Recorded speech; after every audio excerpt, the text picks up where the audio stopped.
Hyderabad Sangli ST मध्ये 12 kilo गांजा तस्कर बॅग विसरले की मुद्दाम सोडून पळाले। सांगलीतून एक धक्कादायक बातमी समोर आली आहे। हैदराबादहून सांगलीत आलेल्या एसटी बसमध्ये तब्बल 12 किलोहून अधिक गांजा आढळून आला आहे। या गांजाची किंमत सुमारे 1 लाख रुपये असल्याचा अंदाज आहे। तस्करांनी बॅग विसरून पळ काढला की पकडले जाण्याच्या भीतीने मुद्दाम बसमध्येच सोडून दिली। याचा तपास आता पोलीस करत आहेत।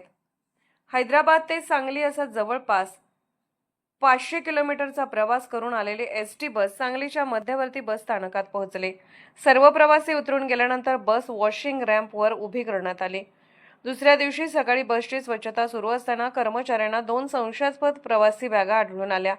त्यांनी तात्काळ सुरक्षा रक्षकाला याची माहिती दिली। सुरक्षा रक्षकाने बॅगा उघडून पाहिले असता त्यामध्ये गांजाची पुडकी असल्याचे समोर आले। त्यानंतर एसटी प्रशासनाने तातडीने सांगली शहर पोलिसांना माहिती दिली। घटनास्थळी दाखल झालेल्या पोलिसांनी पंचनामा करून दोन्ही बॅगा जप्त केल्या। या बॅगमधून 12 किलोहून अधिक गांजा सापडला असून त्याची अंदाजे किंमत 1 लाख रुपये असल्याचे सांगितले जात आहे।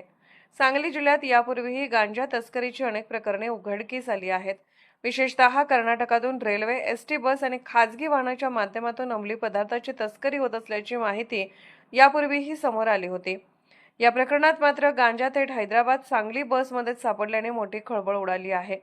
आता पोलिसांसमोर अनेक प्रश्न उभे राहिले आहेत। ही बॅग तस्करांकडून चुकून बसमध्ये राहिली का की पोलिसांच्या भीतीने मुद्दाम बसमध्येच सोडून देण्यात आली? हा गांजा हैदराबादहून आणला गेला होता की कर्नाटकमध्ये बसमध्ये चढवण्यात आला?